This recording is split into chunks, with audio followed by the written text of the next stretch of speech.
you're underneath I guess the guideline to or the timeline to buy another house with the VA program, right? Be Saw your video the other day. Man, I wish I would have watched that 2 months ago. yeah, Oh my yeah, goodness. I wonder. I didn't even tell Danielle. I was kicking myself for not knowing yeah. that. So a couple of things, right? Just for your fellow soldiers out there and whatnot is like there's a buddy of mine, Command Sergeant Major. He's the Garrison Sergeant Major up in Belgium, and he's bought a house. He's like in contract, and he divulged too much information. He's right at 12 months, and when he was talking to his mortgage, they were like, yeah, my wife's going there. I'll be there in a year. No.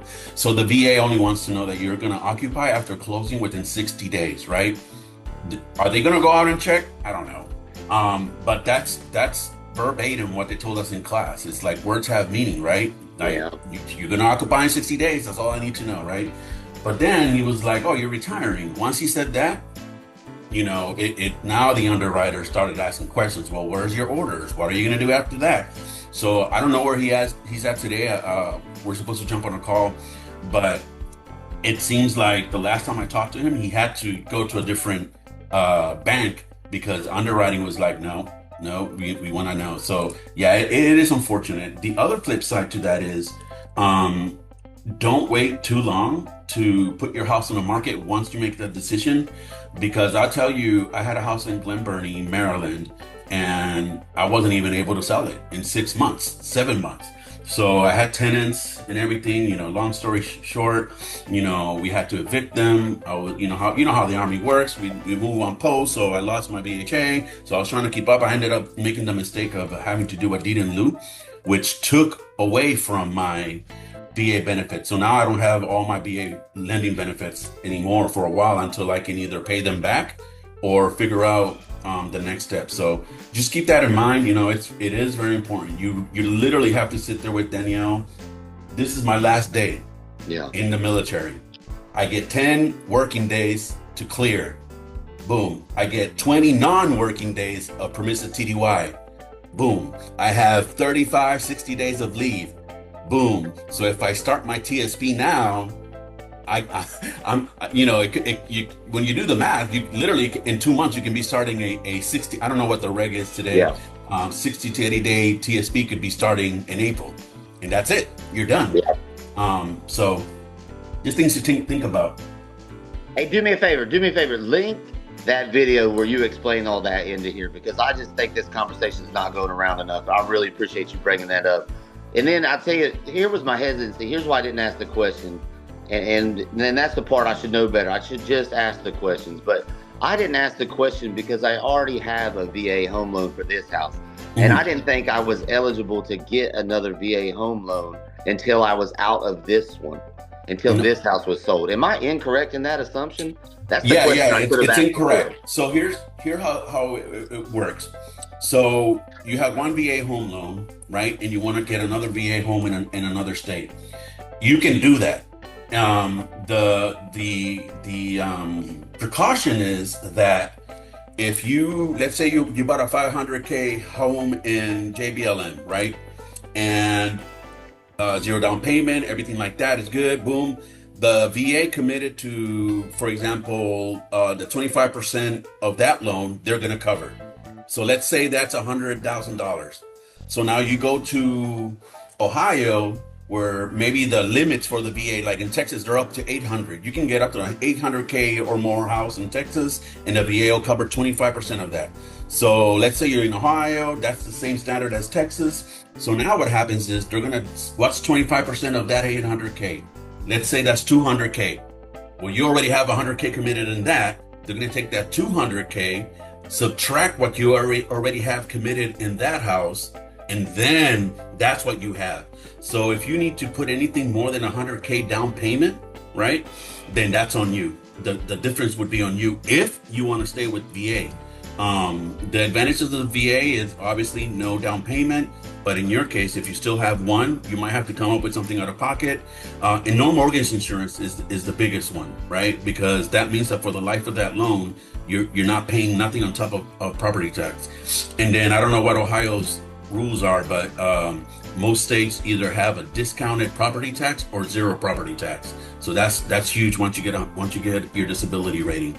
So yes, you can have multiple. Now, my advice for you would be, since you're near a major military hub, list a house, and you can find yourself another veteran or army person who wants to buy the house, and they can assume your loan, and that relieves you of it, right? But in the process of assuming the loan, they would have to qualify. So it's not like you're taking the payments. No, you have to be 100%. Now, the very next day that happens, boom, you're eligible for 100% again. Yeah. So that's great info. And I just wish I'd have had that earlier. I was just too afraid to ask because I thought I knew the answer to it. And that's the thing about this retirement and this retirement planning is you don't know the answers to everything. So just keep asking questions. Yeah, you really do have to ask. So, I mean, I'll tell you, even as a command sergeant major, when I retired, they give you the white glove type treatment, right, to help you out and all this other stuff, but it wasn't enough, right? Luckily, my commander, she was going through it like 2 months ahead of me, so she kept me up to date and everything like that. Do you have life insurance outside of the Army? No. So if you get life insurance, here's the difference with SBL G or whatever it is after retirement. If you elect for that, that's a lifelong thing. They're always going to take that out of your retirement check, right? But if something happens to your spouse or your designees, like your children or whatever, the government keeps that money, right? So you're paying towards a potential disaster or bad moment that might or might not happen in your lifespan, right? So another tip is, if you want, you and your wife should try to get like life insurance. And I'm not trying to advertise for any specific one. I went with Northwestern. They had a good program, because I'm stuck now paying life insurance through the Army, but we had already signed up for, and you can't back out of it for 2 years. Yeah. So you can't back out of electing to have the SBLI for 2 years, but there's better programs off, in the commercial sector. So just something to think about too there, because every dollar, every cent counts when you're trying to budget once you retire. So. No, that's great, and we're looking into all the different options there, but I do think that planning is so important too. I've just seen it so many times where families don't have a plan, and I just hope to I want to have a plan, is what I'm saying. Yeah. I mean, dude, it took me 3 years of talking to different people, and still, when I made the decision to retire, I was like, I don't know what to do. And we still made mistakes, right? I mean, it's inevitable. You're gonna get to a point where you're gonna make mistakes. You're gonna wish you had thought something through, but at least if you have a plan, you have that general guide. I was gonna ask you something else. Now I can't remember. You any? Go ahead. I want to ask you. So I love this Bartolo. I love this drinking coffee with your battle buddies and talking about things. Where'd you come up with this idea? What's going on here? Tell us about this. Yeah. So back to the retirement thing. They say you need a hobby, right? And I you know me. I don't know how to golf. I don't know. Can't play Xbox anymore. All that good stuff. So I do have a job, right? An extra job, but I just found myself and I'm still figuring it out, like what to do. So, we have a nice setup at the house as a bar, and then I saw a few people with bourbon, and actually, where they were pouring the bourbon and doing blind tasting, and all that is fun, and I'll do some of that once in a while. But I wanted to continue to talk and share my thoughts and my experiences, right? Because there's so many other platforms out there, but what I've noticed is their stance is that they're trying to still be in the Army, even though they've been retired 10 years. I'm just trying to put what I saw through the Army, things that maybe I couldn't talk about freely, like the damn OML, which I hated, that stuff out there, and just have cordial, opinionated based things. Now, I was just, honestly, my brother-in-law were sitting in, I have no brothers other than like yourself, my brother in arms. So me and him, I've become kind of close. So we were just sitting at the house one day, and he's like, man, it'd be cool, like, you sit at a bar and just talk to your fellow veterans and friends. And I'm like, huh. So I just put on Chat GPT. I'm like, hey, make me a logo for Bar Cologne, da, da, da, based on my experience. And they came up with this, and here I am. So you'll see things like today, candid conversations. You'll see like little reels, and because it have to play the game, right? You got to get more momentum and stuff like For that. sure. So, but it's still good. That's just life, right? I want folks, especially folks that I've served with, to see what it was like for me behind the scenes and what it is like now. So hopefully folks can still learn and grow from it. Future generations, and like what we're doing together. Now you'll pass that on to somebody else, right? For sure. And oh, by the way, you got family in the military. There's so many other of our children might join. So it's just something for them to go back and look at them like, oh, okay, that's what they were doing. No, for sure. It suits your personality so well. You're able to talk to people, and people are able to talk to you, and you just have so much to give. And I know I really appreciate it, and I know the community is really going to appreciate it as well. You're just so smart on these things, and sharing that knowledge is such a neat thing. Yeah, man. So and I know we're going on going to be a long video, but it's okay, right? If knowledge is power, those who want to seek it are going to sit down and watch it. Well, I do want to come. I do want to come down to the bar and have another one with you once I get all Yes. this stuff figured out here. But the plan is to come down there and do one at the house there with you. Oh, dude, that'd be so great. My house is always open to you, so whenever you make your way to Texas, just let me know, and obviously we'll sit back and enjoy one together. What made you? Oh, okay, I got 10 minutes according to this. What made you finally decide to retire? Like, this is it.